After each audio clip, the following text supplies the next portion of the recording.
gran saludo a todos, mi nombre es Alex Echeverría y en esta oportunidad vamos a hablar de uno de los santos más importantes de toda la historia de la filosofía. Estamos hablando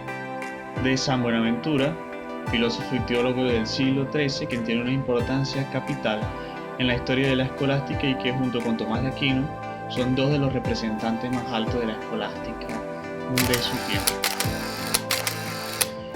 Este video se realiza como participación en el debate sobre este autor que se estará realizando con motivo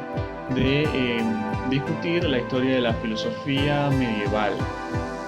Así que no haremos toda una semblanza sobre su pensamiento, sino que más bien hablaremos primero de su historia como persona. Luego repasaremos tres aspectos principales sobre su obra. Esta es la recepción de Aristóteles por parte de San Buenaventura, que es discutido por grandes filósofos hasta la actualidad. Luego hablaremos de la influencia de San Agustín y por lo tanto de la influencia del neoplatonismo. Y luego también hablaremos sobre su obra más importante según Benedicto XVI, y es el Itinerario de la mente a Dios,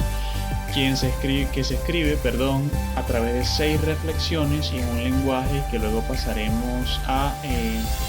categorizar para poder así poner en contexto su obra y poder entender de qué forma nos habla. Es por eso que luego de esta reflexión estaremos dando, a mi parecer, algunos puntos clave que nos pueden ayudar a entender la obra de este santo para personas que como yo nos estamos introduciendo en el estudio de la filosofía medieval. San Buenaventura, de nombre secular Juan de Fidanza, nace en el año 1218 en el pequeño pueblo de Bagnoregio, Italia, y ingresa a la orden franciscana en 1243. Fue el séptimo superior general de la orden y es considerado como el segundo fundador luego de San Francisco de Asís y una de las figuras más señeras de la espiritualidad franciscana junto con Antonio de Padua. Es también nombrado cardenal de Albano por el Papa Gregorio X, quien es su amigo, y también es nombrado como doctor de la Iglesia, con el nombre y título de doctor seráfico por la contemplación a la que llegan sus escritos. Una de las leyendas más particulares que existe sobre la vocación religiosa de San Buenaventura es que cuando era pequeño, Juan de Fidanza había desarrollado una grave enfermedad y su madre era discípula y era, devota de San Francisco de Asís, quien había sido canonizado hace muy poco. Es por eso que su madre empieza a pedirle a este santo por la sanación de su hijo, y es donde Juan de Fidanza tiene una visión donde se le aparece el mismo San Francisco en persona y traza una cruz con ceniza en su frente diciendo estas palabras: «Oh Buenaventura». Es por eso que luego de iniciar sus estudios a los 18 años en la Universidad de París en 1243, Juan de Fidanza decide ingresar a la orden franciscana y al profesar su voto religioso escoge como nombre Buenaventura. Así quedará en los escritos y todos lo conoceremos entonces a partir de este nombre. Buenaventura, en cuanto a su pensamiento filosófico y teológico, sigue a San Agustín, de acuerdo a aquella frase de credo et unt elegans ut credum, una frase que seguían en general los escolásticos, pero que se puede ver muy patentizada dentro del pensamiento de Buenaventura, porque de hecho cuando Buenaventura hace teología se basa en una filosofía, en una metafísica, y cuando escribe sobre metafísica y sobre filosofía da paso a la teología, según aquel método de filosofía sierva de la teología. 3 aspectos son importantes en la elaboración filosófica de San Buenaventura.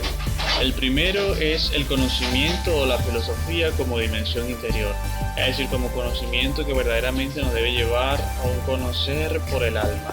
Luego está el conocimiento como contemplación.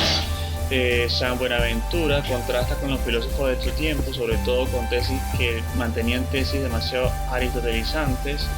Y dice que el conocimiento que debemos tener incluso de las cosas naturales es más bien contemplativo.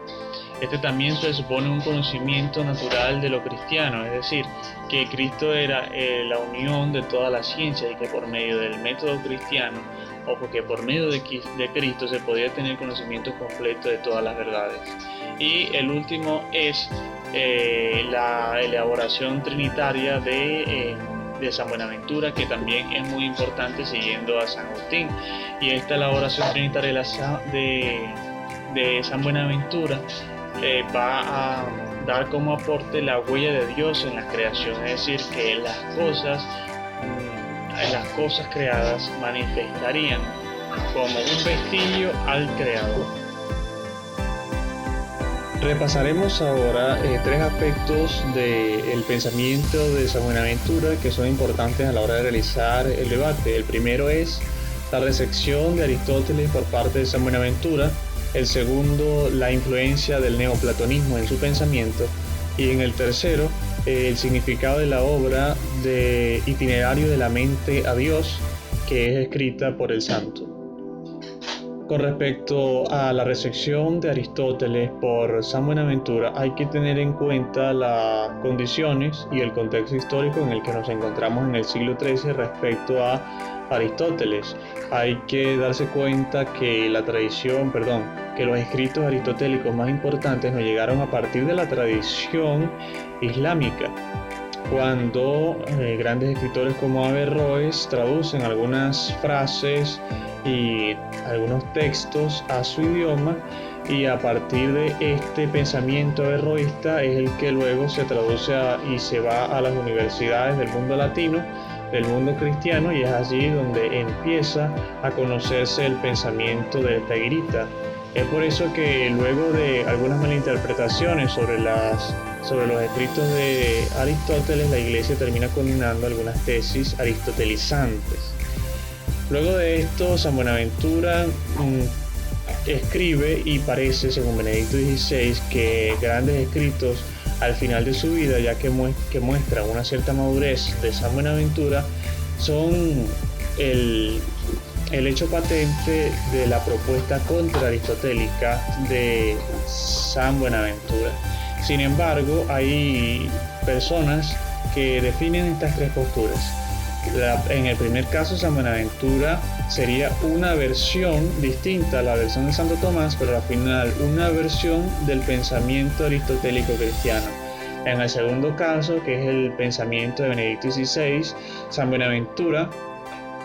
sería una contraposición al pensamiento de Aristóteles. Y en el tercer caso, que es propuesto por Pandolfi, uno de los expertos en filosofía medieval y experto sobre todo en la filosofía de estos tiempos y en la historia de estos tiempos, San Buenaventura no profundiza en los escritos de Aristóteles, no tanto porque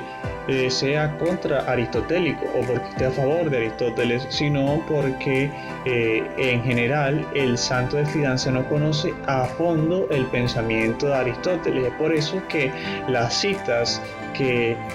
San Buenaventura realiza de Aristóteles no se contienen en este momento, en su punto, según las tesis de Pandolfi, una profundidad filosófica, sino que más bien el santo de Fidanza intentaba, con citas aristotélicas, acomodar su texto a un contexto muy especial en donde el aristotelismo brillaba. Sin embargo, San Buenaventura no se apega a las tesis aristotélicas por este cierto distanciamiento que guarda con respecto al pensamiento de este autor. Así que eso sería como un punto de debate, que de hecho los mismos filósofos y autores de estos tiempos no están del todo, digamos, no hay consenso dentro de los expertos. Y de hecho eso lo podemos ver en uno de los links que van a estar al final de este video, en la descripción del video. También luego, con respecto a las tesis neoplatónicas, San Buenaventura sí recibe una gran influencia neoplatónica, pero por parte de San Agustín, debido a que San Agustín recibe gran parte del pensamiento platónico, y debido a que San Buenaventura recibe gran parte del pensamiento agustino, es por eso que dentro de sus obras se puede ver un cierto neoplatonismo. Pero este neoplatonismo se va a manifestar, digamos, como ese gran conjunto de ciencias, como esa gran unidad de las ciencias que se da en este debate o en esta unión entre la fe y la razón, que sería el credo et telegan ut credo. Entiendo para creer y creo para entender. Este neoplatonismo entonces se manifiesta, digamos, en San Buenaventura como esta gran unión de las ciencias, en donde no hay esta división del hombre que podemos encontrar en la cultura contemporánea, a mi parecer. Y por último, el pensamiento que San Buenaventura manifiesta en el Itinerario de la mente a Dios, que es uno de los libros de madurez del autor y que Benedicto XVI va a nombrar como su obra cumbre, es un pensamiento que muestra, de hecho, que no podemos asumir que todo el conocimiento del mundo se nos va a dar a través de las superracionalizaciones de sobre todo el mundo contemporáneo, sino que más bien dentro de la estructura simbólica de las cosas podemos encontrar un conocimiento que, si bien es racional, no guarda, digamos, una lógica fría y desentendida de la mística y de la teología, sino que en este caso particular de el itinerario de la mente a Dios, podemos ver como la mística, porque es el fin del libro, la teología, porque son los argumentos que utiliza, y la filosofía, porque es la base metafísica en la cual se basa el libro, conforman una unidad y todas nos deben llevar al fin último de la vida del hombre, como lo es el conocimiento de Dios. Es por eso que, a mi parecer, la comunión de las ciencias y la comunión del pensamiento y la unidad del ser humano en esta visión unitaria y trinitaria de las cosas debe ser una de las claves para poder entender a San Buenaventura, leerlo desde nuestros ojos contemporáneos.